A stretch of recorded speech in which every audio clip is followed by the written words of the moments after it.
உதாசீனப்படுத்துகிறதோ ஏளனம் பேசுகிறதோ அந்த காவல்துறை அதிகாரிகள், அரசியல் கட்சி பிரமுகர்கள், அரசு உயர் அதிகாரிகள், சமூகத்தில் மதிக்கத்தக்க மனிதர்கள் பாராட்டுகின்ற ஒரு வாழ்வை நாம் வாழ வேண்டும்.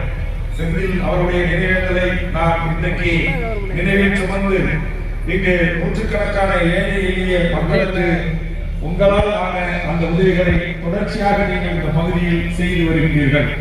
அது பெண்களுக்கான சிறு உதவிகளாக இருந்தாலும் அல்லது மாணவ செல்வங்களுக்கு படிப்பதற்கான உதவியாக இருந்தாலும் இது போன்ற ரத்தங்களை வழங்கி உயிரை காப்பாற்றுகின்ற அந்த உயிர்ப்படையாளர்களுக்கு நீங்கள் அவர்களை மேடைகளை அழைத்து கௌரவித்து அவர்களை பாராட்டுவது என்பது, அவர்களை ஊக்கப்படுத்துவது என்பது மேலும் இந்த பணிகளை செம்மையாக செய்ய வேண்டும் என்பதற்காகத்தான்.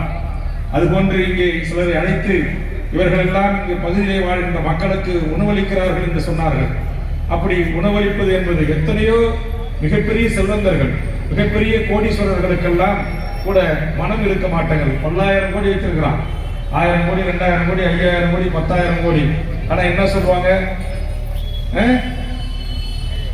எச்சிகையால காக்கா ஓட்ட மாட்டான் அப்படிம்பாங்க. மனம் வராது. ஆனா நீங்க உங்களுக்கு என்ன வருமானம் வருதோ, நண்பர்கள், இங்க இருக்கிற பிரமுகர்கள்